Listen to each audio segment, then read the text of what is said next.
નમસ્કાર. થોડા દિવસ પહેલાં હોસ્પિટલમાં એક પેશન્ટ આવ્યા અને બોલ્યા, ડૉક્ટર, મને રાત્રે ઊંઘ નથી આવતી.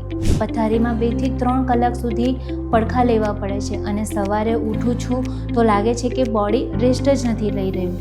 અને સાચું કહું તો આ જ પ્રોબ્લેમ માત્ર એમની નથી. આજે દરેક બીજો વ્યક્તિ poor sleep, late night sleeping કે ડિસ્ટર્બ સ્લીપથી હેરાન છે. કેટલાક લોકોને ઊંઘ આવતી જ નથી, કેટલાક લોકો રાત્રે વારંવાર ઉઠી જાય છે અને કેટલાક લોકો 8 કલાક પથારીમાં પડી રહે છે પણ સવારે થાકેલું ફીલ કરે છે. પણ અહીંયા એક ઇમ્પોર્ટન્ટ વાત સમજે, ઊંઘ માત્ર રેસ્ટ કરવા માટે નથી હોતું. જ્યારે તમે ઊંઘો છો ત્યારે તમારી બોડી રિપેર મોડમાં જાય છે. હાર્ટ રિકવર કરે છે, બ્રેન ટોક્સિન્સને ક્લિયર કરે છે, હોર્મોન્સ બેલેન્સ થાય છે અને મેટાબોલિઝમ રીસેટ થાય છે.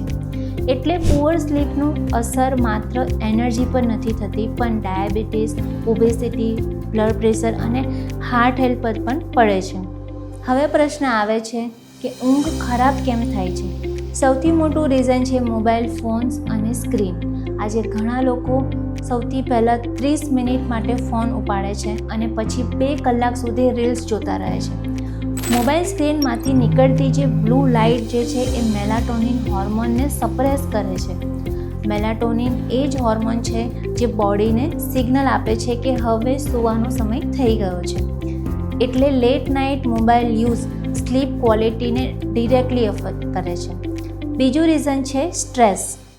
આજે લોકો બોડી બેડ પર હોય છે પણ માઇન્ડ એક્ટિવ રહે છે અને એક્ટિવ માઇન્ડને ઊંઘ નથી આવતી.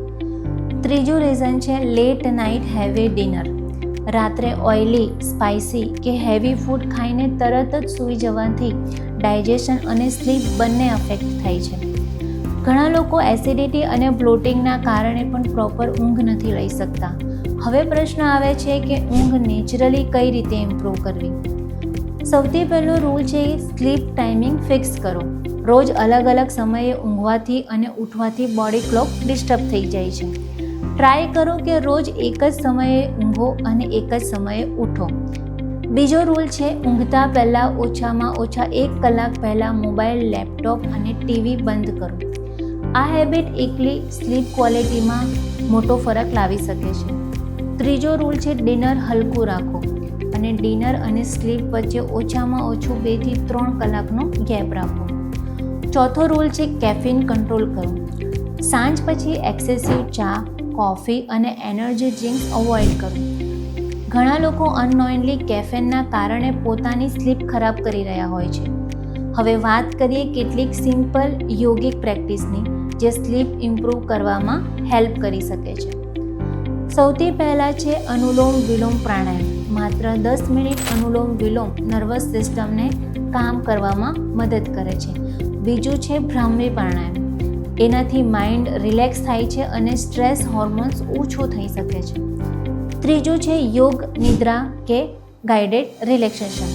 ઘણા પેશન્ટમાં આ સ્લીપ ક્વોલિટી ઇમ્પ્રૂવ કરવામાં હેલ્પફુલ જોવામાં આવ્યું છે અને સૌથી સિમ્પલ પ્રેક્ટિસ છે ડિનર પછી 10 થી 15 મિનિટ સ્લો વોકિંગ.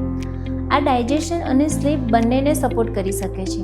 આયુર્વેદ પણ માને છે કે સારી ઊંઘ સ્વાસ્થ્યના 3 સૌથી ઇમ્પોર્ટન્ટ પિલરમાંથી એક છે, જેમ કે આહાર, નિદ્રા અને બ્રહ્મચર્ય. જો નિદ્રા ડિસ્ટર્બ થઈ જાય તો ધીમે ધીમે આખું શરીર અને મેટાબોલિઝમ અફેક્ટ થવા લાગે છે. માધવબાગમાં પણ અમે સ્લીપને માત્ર એક સિમ્ટમ્સ નથી માનતા. અમે સ્ટ્રેસ, મેટાબોલિઝમ, ડાયાબિટીસ, બીપી અને લાઇફસ્ટાઇલ સાથે સ્લીપ ક્વોલિટીનું પણ ઇવેલ્યુએશન કરીએ છીએ. કારણ કે ઘણીવાર સારી રિકવરી અને સારી હેલ્થની શરૂઆત સારી ઊંઘથી જ થાય છે. તો ફાઇનલ વાત યાદ રાખો, આજની દુનિયામાં લોકો ફિટનેસ માટે સપ્લિમેન્ટ્સ શોધે છે, ડાયટ શોધે છે, શોર્ટકટ શોધે છે, પણ સૌથી પાવરફુલ રિકવરી તો દરેક રાત્રે ફ્રીમાં જ મળતી હોય છે અને એ છે સારી ઊંઘ. જો તમે તમારી સ્લીપ ઇમ્પ્રૂવ કરી લો તો એનો પોઝિટિવ અફેક્ટ તમારા હાર્ટ, બ્રેન, મેટાબોલિઝમ અને ઓવરઓલ હેલ્થ પર દેખાવા લાગે છે. જો તમને સ્લીપ કે હેલ્થ સંબંધિત કોઈ પણ ડાઉટ હોય તો કમેન્ટ સેક્શનમાં જરૂરથી પૂછજો.